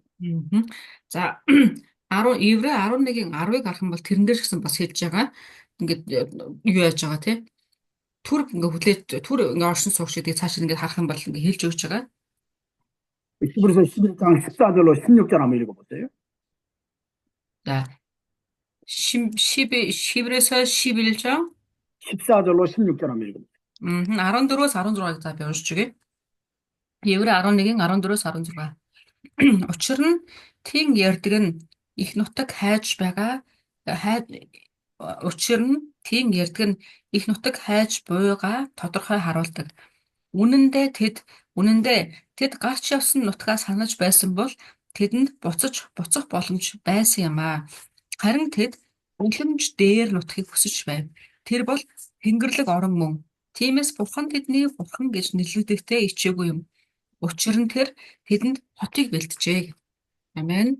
이 땅에 우리가 나그네로 사는 것은 잠깐 사는 건데 우리의 본향, 고향은 하늘에 있기 때문에 그런 겁니다. За энэ дээр харах юм бол бид нэр өнөөдөр ч гэсэн энэ газар ч гэсэн одоо төрдөө амьдарч байгаа тийм харин бидний жинхэнэ нутаг бол хаана гэсэн бэ? Тэнгэрт байгаа гэж хэлсэн. 자, 사도 베드로는 나그네의 삶을 어떻게 살 거냐? 두려움으로 지내라는 말씀으로 강구를 합니다. За тэгэхээр харин яасан гэхээр Элч Петр хэлсэнтэй тийм учраас бид нэр энэ дэлхий дээр энэ түр амьдарч явах хугацаанд яаж амьдрах ёстой вэ гэхээр 왜 두려움으로 지내느냐면 그 17장 저기 1장 17절에 서두에 그렇게 말씀해요. 외모로 보시지 않고 각 사람의 행위대로 심판하시기 때문에 그런 겁니다. Тэгэхээр юу тийм учраас бид нэр энэ түрхэн амьдарч байгаа энэ амьдралдаа маш болгоомжлоод эмээж амьдрах хэрэгтэй гэж хэлж байна. Яагаад тэгэхээр 17 дугаар ишлэлийн эхний хэсгийг харах юм бол тэгсэн байхгүй. Яагаад чи эмээх хэрэгтэй гэсэн чинь бид нэр дараад нь хүн нэг болгоныг миний амьдарсан амьдралыг маань миний үйлсээр маань шүүх тэр бурхан дээр би очих штэ гэдэг хэлж гисэн. 자, 우리는 우리의 속마음을 숨기고 다른 사람을 속일 수가 있어요. Бид нэр одоо юу гэдэг дотоорх бодлуудаа ингээд хүмүүс харагдахгүй юм ч гээд нууж болно тий ингээд нуугаад хүмүүсийг хуурч магадгүй. 근데 하나님은 우리의 일거수일투족을 다 살피시는 분이십니다. Гэтэ бидний эзэн бурхан бол яа юм гэхээр дотн бай гомдон байна бүгдийг ингээд мэднэ гэсэн. 자, 각 사람이 어떻게 살아가는지 하나님은 다 알고 계시는 거예요.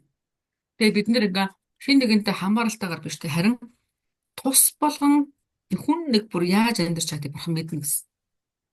그래서 우리가 이 땅에 살아갈 때 내가 어떻게 살아갔는지 하나님은 다 알고 계시기 때문에 언젠가 우리가 하나님 앞에 가게 되면 나그네의 삶을 끝내고 하나님 앞에 서게 되면 그때 판단을 받게 됩니다. Тэгээ бид нэр дор бүрнээ те би яг яаж байгааг хэн бусдууд мэдэхгүй байж магадгүй гэхдээ бурхан мэдэж байгаа. Гэхдээ харин бид нэр бас энэ дэлхий дээр бид нэр мөнхөд амьдрахгүй эсхээ амьдарч байгаад дуусгангууд яг би яаж амьдарч ирсэн ха дагуу эзэн дээр очиод ингээд шүүгдэн гэсэн тий асуулганд орно. Тийм учраас бид нэр одоо имиж бодолцож амьдрах хэрэгтэй гэсэн. 그렇기 때문에 우리가 이 세상에서 나그네로 살 때 두려움으로 지내라고 얘기하는 거예요. Тэгээ тийм учраас бид нэр эмээх сэтгэлтэй байх хэрэгтэй. Энэ дэлхийд амьдарч байгаа үедээ тий. 사람들은 그렇게 말하지요. 뭐 누가 알 게 뭐야? 내가 이렇게 사는 거 누가 알 게 뭐야? 하나님은 다 알고 있어요. 음. Хүмүүс тэгж ярьдаг. Хэн мэдтгий гэж ярих нь амархан байдаг. Миний яхийг та нар мэдэх юм уу? Би өөрөө мэдчих хэн мэдхийн гэх нь амархан байдаг. Гэтэ Бурхны өмнө очно гэдгийг санах хэрэгтэй. 사람은 속여도 하나님은 속일 수가 없습니다. Хүнийг ингээ хуурч болно. Гэтэ Бурхныг бол хуурч чадахгүй. 그래서 우리가 구원의 약속이 있는 사람은 이 땅에 살아갈 때 두려움으로 지내는 것이 구원의 약속을 가지고 있는 성도 또 주의 일꾼들의 삶의 자세라고 할 수 있습니다. Тийм учраас бид нэр энэ дэлхий дээр тэрийг ингээ мэдэх хэрэгтэй. Ирэх өдөр гэж байгаа гэдгийг ухаарж байгаа итгэгч нар бол яах вэ? Энэ дэлхий дээр яаж амьдрахаа мэддэг. Тэд нар энэ дэлхий дээр биеэ цэгнэж бас эмээж эрүүл ухаантай байх гэж хичээдэг. 우리가 이 나그네의 삶을 두려움으로 지내야 될 그 구체적인 모습에 대해서 또 18절, 19절, 20절 이렇게 쭉 기록해 놨어요. Тэгээ цаашаа нэгдлийн 1-р Петр 1-ийн 18, 19, 20-ыг ингээ харах юм бол бид нэр ингээ яг ямар яах ёстой талаар ингээ тодорхойгоор дахиад тайлбарлаж өгсөн байгаа. 우리가 이 땅에서 두려움으로 지내야 될 것은 하나님이 주신 은혜, 그 은혜로 우리가 구원함을 받았기 때문에 그래요. Бид нэр эмээх ёстой шалтгаануудын нэг нь юу гэхээр бид нэр өөрийнхөө сайнд ингээд нэг авралыг аваагүй харин эзэн бурхны нэгүүлсээр авсан гэдгээ санах хэрэгтэй. 자, 그래서 여기 말씀에 보니까 너희가 알거니와 너희 조상이 물려준 헛된 행실에서 대속함을 받은 것은 은이나 금같이 없어질 것으로 된 것이 아니라고 그랬습니다. Тэгээ 18-ыг харах юм бол ингэсэн те. Та нар эцэг өвгдөөсөө өвлсөн утгагүй амьдралаасаа алт мөнгө мэтийн устдах зүйлээр төрөөгөө гэдгийг хэлж өгсөн. Авралааг аваагүй гэсэн. 자, 너희 조상이 물려준 헛된 행실이라고 그랬습니다. Энд дээр та нарын өвөг дээдсээс чи ирсэн хоосон зүйлсүүд гэж ингэ хэлж байгаа тийм. 그 고린도전서에 보면 어찌 보면 그 고린도 10장에 보면 이스라엘 백성들의 조상들이 광야에서 행한 악한 모습이 거기 기록이 되어 있습니다. 고린도전서 10장이에요. 10장 1-р Коринт 10-р бүлгийг харах юм бол тэрэн дээр одоо Израилийн өвөг дээдсүүд цүлд тэд нар юу хийжсэн талаар ингээд санаалж өгсөн байж байгаа. 자, 광야에서 여기 10장 5절부터 이렇게 쭉 한번 보면요. 5절부터 12절까지 쭉 말씀을 보면 이스라엘 백성이 광야에서 행한 네 가지 죄악이 거기 기록되어 있지요. За ялангуяа 1-р Коринт 10-ын хэдүүлээ 5-аас 10-ыг харах юм бол 5-аас 10-ыг харах юм бол тэрэн дээр Израилийн одоо өвөг дээдсүүд цөлд хийсэн ийм 4 янзын гэмүүдийн талаар гарч байгаа.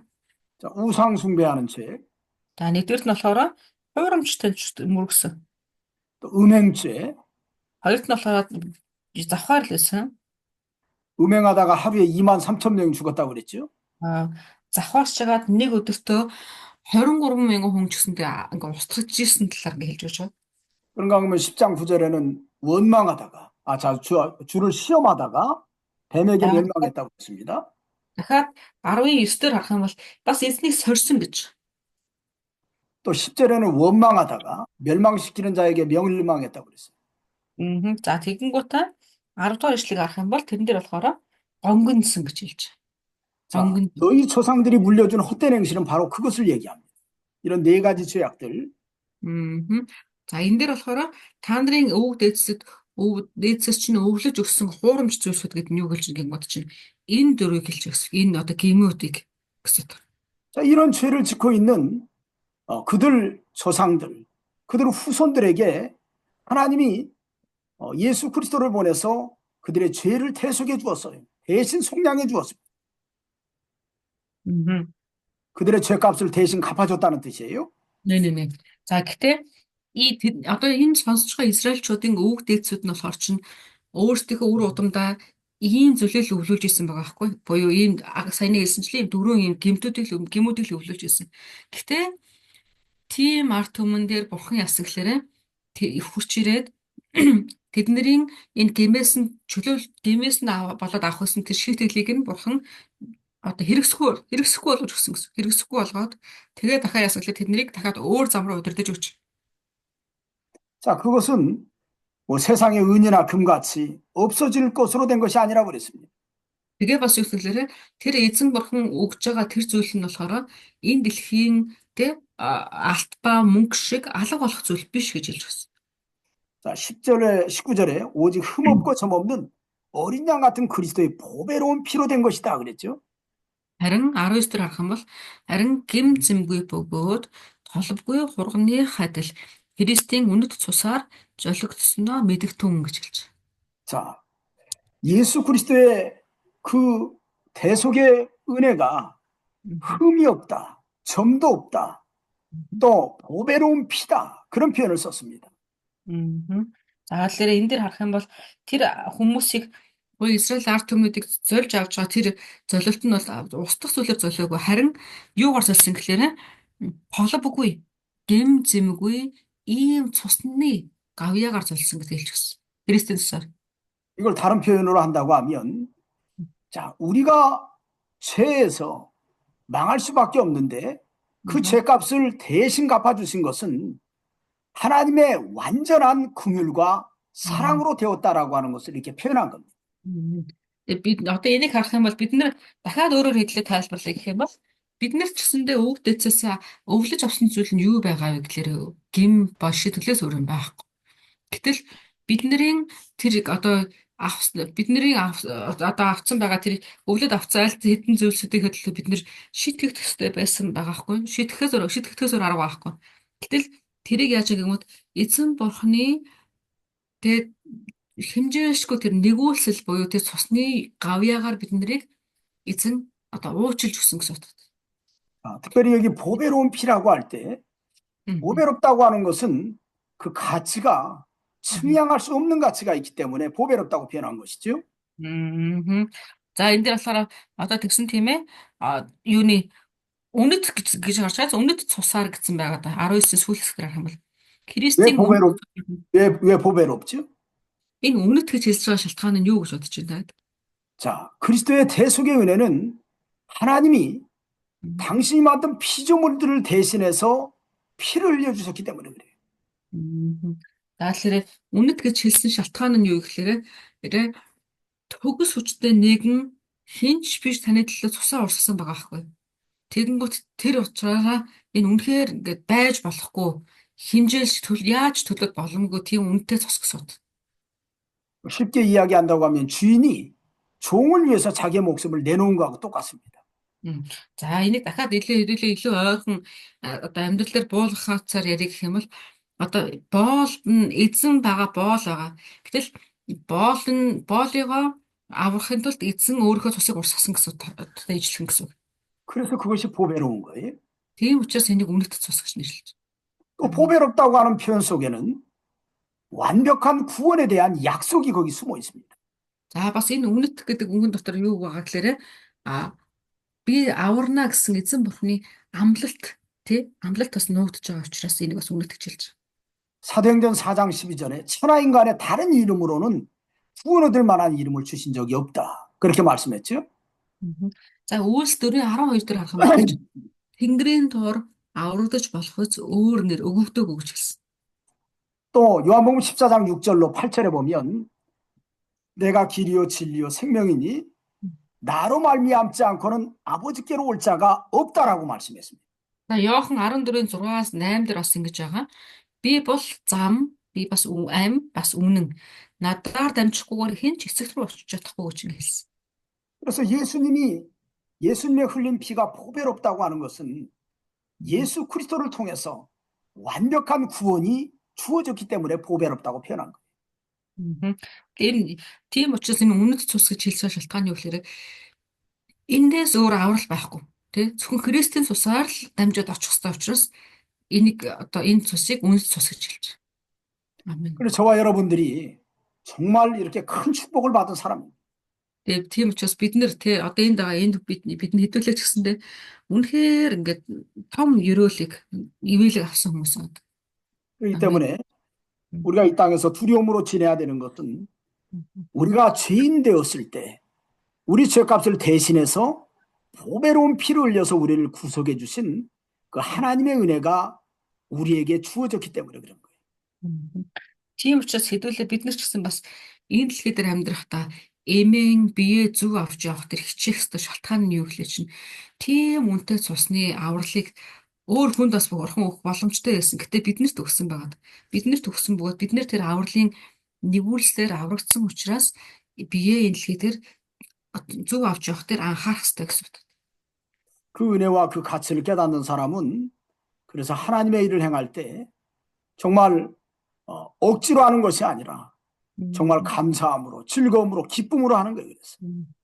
Тэгээд бид нэр энэ ивэлийг ойлгосон хүн нь яадаг гэхээр ингээд нэг хүчлүүлээд ч юм уу те ёстой гэсэн утгаар ерөөсө хийдэггүй. Эзний ажлыг хийхдээ. Харин ч эсрэгээр нь талархаж те баярлаж ингэж ингээ хийдэг. 내가 어떻게 하면 이 은혜를 갚을까 하는 그 마음이 우리 속에 있어야 됩니다. Тэгээд биднэрт те би энэ ивэлийг хэрхэн одоо яаж ингээд одоо энэ ивэл дотор хэрхэн би зөв алхаж энэ ивэлийг бусад дамжуулах вэ гэсэн ийм одоо өөртөө хүний сэтгэл бидний дотор заавал байх ёстой. 사도 바울이 갈라디아 2장 20절에서 갈라디아 교회에 편지하면서 그런 심정을 고백을 했잖아요. Илч Паул юу Галат номон дээр бичгтэй Галат 2:20 дээр бичгтэй бас яг энэ сэтгэлийг ингээд юу лээ энэ сэтгэлийг ингээд захиандаа дурдсан байдаг. 갈라디아 2장 20절 한번 읽어보세요. За хэдлэг Галат 2-ын 20-ыг харъя. Галат 2-ын 20.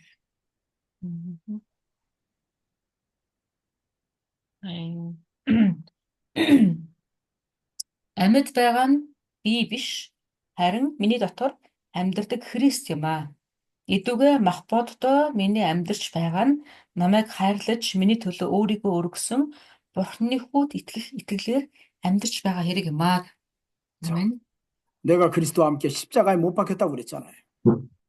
Харах юм бол би Христтэй хамт загламаа дээр цовдлогдсон гэж хэлж байгаа тийм. 자, 이제 내가 사는 것은 나를 위해서 사는 것이 아니라 그리스도를 위해서 산다고 그랬잖아요. Одоо тэгээ үсгэлээ би одоо амьдарч байгаа нь өөрийнхөө төлөө биш харин би Христийн төлөө амьдарч байна гэж хэлсэн. 내가 하나님께 받은 은혜의 그 가치를 깨닫는 사도 바울의 고백이라고 할 수 있습니다. Энийг харах юм бол тэр Бурханаас авсан тэр нэгүүлсэл ба ивэлийг ойлгосон тэр Паулийн гэрчлэл гэдгийг бид харж байна. 저도 간혹 가다가 기도할 때마다 그런 은혜가 마음속에서 생각이 날 때마다 아주 가슴이 참 벅차오르고 얼마나 감사한지 몰라요. 눈물이 날 때도 있고. Тэгээ одоо ингээд энэ ивэлээр талаар бодох үед тэгээ яадаг гэхээр пастор ч гэсэндээ магадгүй бодох болгонд ингээд нулимс урсаа тэгээ талархалт өрөөд ингэдэг гэж. 내가 하나님의 은혜를 받았으니까 이제 내가 사는 것은 나를 위해서 사는 것이 아니라 예수님을 위해서 살아야 되겠다라는 그런 다짐을 하게 됩니다. Би ийм ивэл авсан чинь одоо би амьдрахтаа хэний төлөө амьдрах вэ те яаж надад ийм ивэлийг өгч чаддаг байна гэх те ингээд бодох юм бол би одоо өөрийнхөө төлөө биш харин энэ эзнийг гэрчилж амьдрах юм биш гэдэг ингээд ойлгоод. 예수님의 보배로운 피로 우리가 대속함을 받았기 때문에 우리는 나그네의 삶을 두려움으로 잘 지내야 됩니다. Бид нэр Христийн үнэт цусаар тий аль хэдийн чөлөөлөлтийг тий авралыг ирээдүйн баталгааг ингээ авсан хүмүүс учраас тий энэ дэлхий дээр би амьдарч байхдаа түр амьдарч байгаа гэдгийг санахдаа та бид нэр энэ дэлхий дээр одоо түр амьдрахчийн амьдралаар тий амьдрах хэрэгтэй байгаа. 사도 바울이 여기 20절부터는 자, 이런 예수 그리스도에 대해서 구체적으로 이분이 누구신지 또 예수 그리스도에 대해서 예수님은 이런 분이시다라고 고백을 하면서 그에 대한 우리의 존재, 우리 성도의 모습이 무엇인가를 고백을 합니다. 여기. 네. 베드로 전서에다요? 그렇죠. 21절. 그럼 베드로가 하시는 거죠. 그렇죠. 이제 사도 베드로가 여기 20절부터 21절에 보면 예수님이 누구신지 또 그 예수님을 믿는 우리의 존재가 무엇인지에 대해서 이렇게 고백을 하는 거예요. За тэгээ цааш нь хэвлээ Петр номоос өргөжлүүлээд харах юм бол яаж юм гэхээр 1-р Петр 20-ын биш 1-р Петр 1-ийн 20 21 дээр харах юм бол Петр үсгэлээр энэ Есүс яг хэн бэ? Тэгээ энэ Есүс дээр одоо бид нар Есүсийн хувьд бид нар бас хэн бэ гэдэг ингээд дахиж хэлж өгч байгаа. 예수님은 누구냐면 20절에 보니까 그는 창세전부터 미리 알림바 되신 이나 이렇게 말씀했지요. За энэ дээр 20 дээр харах юм бол гэсэн. Тэр Есүс яг хэн юм бэ гэсэн чинь Есүсийг орчлон ертөнцийн суураас өмнө тэр урдаас мэдэгдсэн нэгэн гэж хэлж өгсөн. 이 말씀은 예수님은 창세전부터 장차 오실 구세주로 미리 가르쳐 주신 분이시다. 미리 알려주신 분이시다. 그런 뜻입니다. Энэ юу судалтай гэхээр орчлон ертөнцийг бурхан бүтээхээс өмнө тэр энэ дэлхий рүү Иесусыг аврагчаар илгээнэ гэдгийг өөрөөр хэлбэл Иесус илгээгдэх аврагч нь Иесус юм а гэдгийг аль хэдийнэ тогтоогдсон буюу мэдэгдсэн байсан гэсэн үг.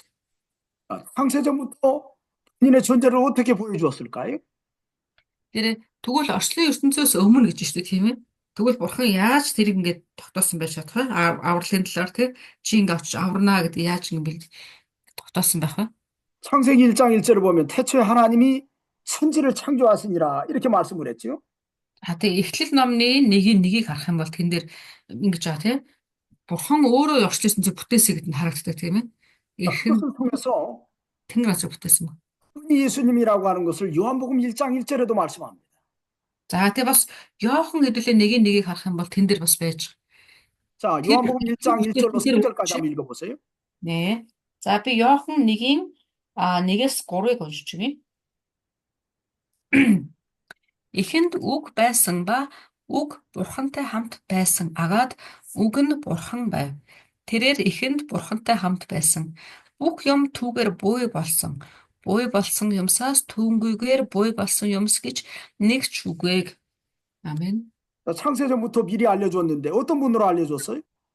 Тэгвэл одоо Христийг хэлсэнтэй тэр ертөнцийн суураас өмнө мэдэгдсэн гэж сая Питер нам дээр хэлсэнтэй. Тэгвэл тэр өмнө нь хэн гэж мэдэгдсэн байсан бэ?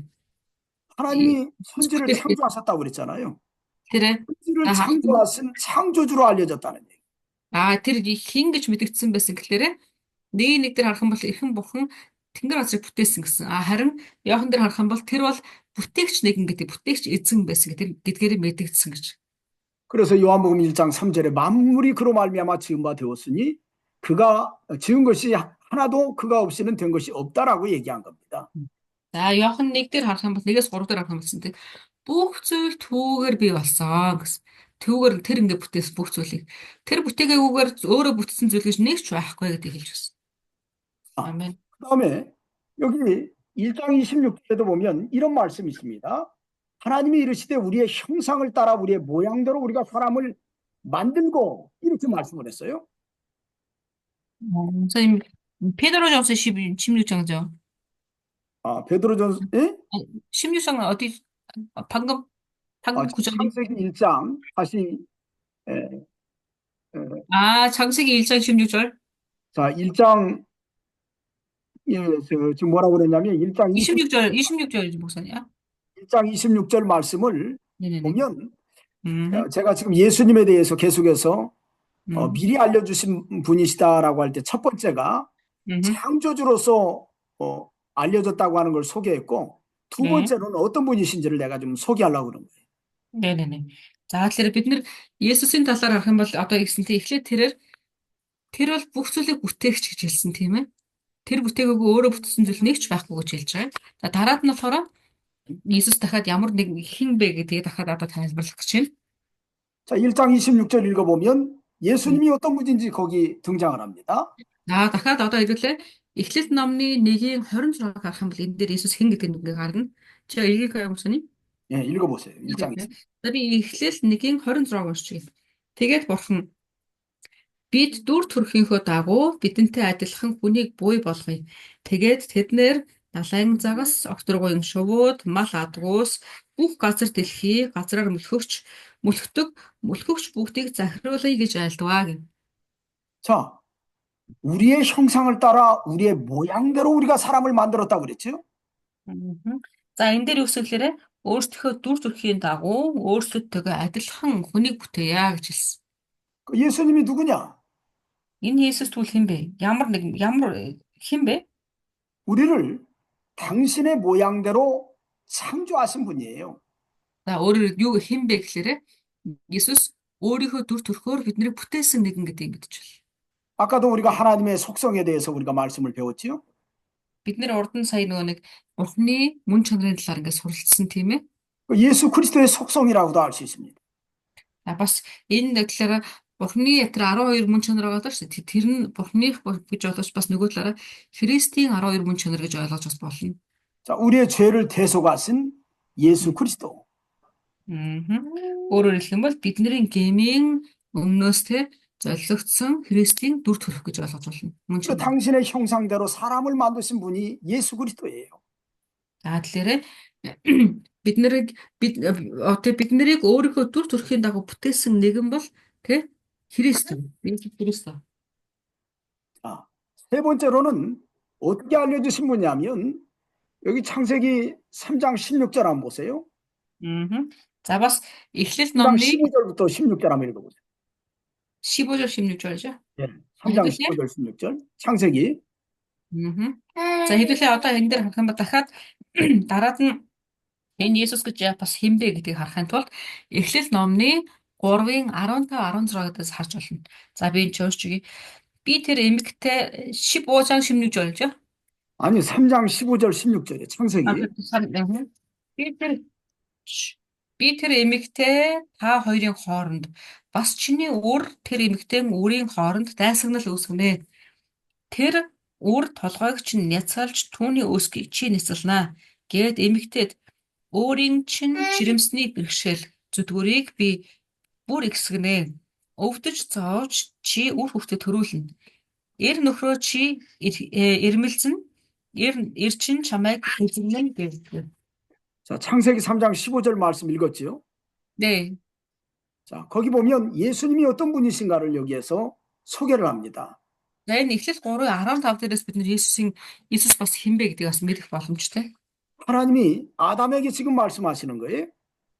За одоо энэ дээр харах юм бол Бурхан Адамд ингэ хэлж байгаа. Болно бол энийг энэ Эхлэл 3:15-ыг 자, 여자와 원수가 되게 하고 내 후손도 여자의 후손과 원수가 되게 할 것이다 그랬지요? өөрөөр хэлбэл энэ дээр ингэсэн тийм ээ. Эмэгтэйтэй өс хөндөнтэй тийм эмэгтэйг ингээд үр хөвгтүүдтэй өс хөндөнгийн талаар ингэ хэлсэн. 자, 여기 여자가 누굴까요? Энэ дээр харж байгаа эмэгтэй гэж хэнийг хэлж байгаа вэ? 자, 여자는 누구예요? Энд харж байгаа эмэгтэй гэж хэн бэ? 자, 여기는 믿음의 사람이 여자입니다. Бидмээ 사람. 자, 구원의 약속을 가지고 있는 여자를 얘기하는 거죠. За энд болохоор энд эмэгтэй гэж хэнийг хэлж байгаа гингут чинь авралын амлалтын доторх итгэлийн эмэгтэй хэлж байгаа гэсэн. 자, 예수 그리스도를 잉태한 믿음의 어머니들이 있지요. Есүс Христийг тэ төрүүлсэн итгэлийн эмэгтэйчүүдийг хэлж байгаа гэсэн. 자, 아브라함에 하는 사라도 그렇고요. За энэ эмэгтэйчүүд дотор гэхээр итгэлийн өвгдөөс болсон эмэгтэйчүүд гэхээр нэгдүгürt Авраамын бол Сара байна тэ. 예수님의 족보에 나오는 여인들도 있지요. За өөрөөр хэлэх юм бол Есүсийн ургийн бичиг дотор ингээ байгаа эмэгтэйчүүд байгаа тийм ээ. 자, 그때 라합도 있을 거고. Тэр дотор мэдээч хэрэг Рахаб ч гэсэн орж байгаа. 다말도 있을 거고. Тамар байгаа. 룻도 있을 거고요. Рут байгаа. 바세바도 있을 겁니다. Атшеба бас байгаа. 자, 이런 여인들의 후손과 원수가 되게 할 거라고 그랬는데 그 여인들의 후손이 누구예요? Тэгэнгүүт тэгэх юм бол энэ эмэгтэйгийн үр удамтай өстэй болгох гэж байна тийм ээ. Тэгвэл тэр эмэгтэйн үр удам гэж чиний хэлж байгаа юм. 예수 그리스도죠. Есүс Христийг хэлж байгаа гэсэн. 장차 예수 그리스도가 구세주로 오셔서 죄로 인해서 죽은 아담의 후손들을 마귀의 권세에서 구원할 것을 약속한 겁니다. За өөрөөр хэлэх юм бол тэр ирээдүйд ирэх Христ яг тийм бэлтгэгдсэн байсан бөгөөд түүний талаар одоо энэ Эхлэл номон дээр хэлж өгч байгаа гэсэн. Хэлж байгаа буюу Христ дараад нь муу нэгний буюу сатааны толгойг нэцэлнэ гэдгийг хэлж өгсөн. 그래서 여기 창세기 3장 15절을 원복음이라고 하는 표현도 쓰는데 처음 복음, 퍼스트 에반젤리칼리즘이라고 얘기해요. Тэгэхээр энэ Эхлэл номонд 3:15 бүлэг ишлэлийн энэ агуулгыг юу гэдэг гэхээр хамгийн анхны сайн мэдээ гэж бас нэрлэдэг юм. Энэ дээр аль хэдийн сайн мэдээг хэлсэн байсан гэж хэлдэг. Үздэг. 예수 그리스도는 창세전에 미리 알려주신 분이십니다. Эзэн Есүс болохоор чинь ингээ харах юм бол орчлын ертөнцийг бүтээхээс өмнө аль хэдийн бэлтгэгдсэн, мэдэгдсэн нэгэн гэдэг энэ учиртай. 또 이 말세에 너희를 위하여 보내신 바 되었으나 이런 말씀이 있죠. 응? 이- 이번에 무슨 그러니까 베드로전서 1장 음흠, 20절 말씀 하반절이에요. 음흠, 음흠. За одоо хэдүүлээ буцаад Петр номныхоо 1-р бүлгээр очиж байна. Петр 1:20 сүүлийн хэсгийг харах юм бол энэ дээр цаг хугацааны төгсгөлт гэж харж байгаа та нарын төлөө илчлэгдэвэ гэж хэлсэн. 자, 어떻게 보면 이 말세에 너희를 위해서 나타내신 바 되었다고 할 때 로마의 핍박으로 인해 고난을 당하는 그 성도들에게 어찌 보면 그들에게는 말세가 찾아왔습니다. 그 음흠. 환경이 За одоо энэ дээр харах юм бол энэ дээр гэсэн тийм ээ 20 төгсгөл дээр цаг хугацааны төгсгөлт гэж хэлж байгаа. Та нарын төлөө илчлэгдсэн гэдэг нь ямар утгатай гэхээр одоо яг энэ үеийг харах юм бол нэг Ромын хавчлагаа дээр байгаа хүмүүс шүү дээ тийм ээ. Тэр хүмүүсийн хувьд болохоор чинь тэр үе нь одоо төгсгөлийн үед нь байгаа даахгүй тэгэхээр тэр үедээ буюу яг энэ үед та нарт ингээ одоо илчлэгдэж байна гэж хэлж байгаа. 자, 베드로가 여기서 이 말씀을 하는 것은 너희가 고난당하고 있는 것을 예수님이 보고 계신다. 너희가 그 고난 가운데서 예수님이 지켜주시기 위해서 너희를 살피고 계신다라고 하는 의도로서 이렇게 말씀을 한 거예요. Энэ дээр харах юм бол Петр яг энэ үед ингэж хэлсэн шалтгаан юу гэхээр одоо та нар хэцүү байгаад тий зовлон эдэлж байгаа боловч эзэн Есүс та нарын энэ байдлыг яг мэдж байгаа шүү гэдгийг сануулж мэдж байгаа тий чиний одоо ингээд яг ийм байгаа байдал нөхцөл байдал бүгдийг нь тэр ингээд харж байгаа шүү гэдгийг ингээд сануулгахын тулд хэлсэн мөн. 그렇다고 하면 예수 그리스도는 우리의 구원을 위해서 창세전부터 미리 준비되신 분이시고 우리가 현재 고난 받고 있을 때 그 고난 당하는 것을 지키시고 그 가운데서 우리를 보호하시는 분이시다라고 사도 베드로는 말씀하고 있는 거예요. Тэр нэг үгээр одоо тайлбарлал батлаад хэлэх юм бол тийм эзэн Есүс бол тэр өн эртнээс хавуулаад буюу орчлын ертөнцийг бүтээхээс өмнө тэр ингээд байсан, мэдэгдэжсэн. Яг тэр төлөвлөсөн ажлынхаа дагуу одоо ч гэсэн хийгдэж байгаа. Энэ Есүс одоо ч гэсэн та нарыг мэдж байгаа шүү. Тэгэхээр мэдээ зогсохгүй та нарт хожимд нь шагналыг бэлтгэсэн байгаа шүү гэдэг ингээд одоо тухайн үеийн итгэгч нарт ингээд хэлж өгч байгаа гэсэн. 그렇기 때문에 그 나그네의 삶을 어찌 보면 두려움으로 지내라는 거예요. Тийм учраас бид нэр тийм учраас тэр үедээ түр зурхан амьдарч байгаа энэ амьдралдаа тийм бид эрүүл ухаантай байж бие хэрхэн зүг авч явахтай хянаж тийм эмээлттэйгээр ингэж амьдрах нь их чухал шүү гэдэг нь сануулж байна. 이렇게 하나님의 은혜 가운데 우리가 살아가고 있으니까 그 삶을 하나님 앞에서 바르게 살라고 사도 베드로가 이렇게 말씀을 전하는 거예요.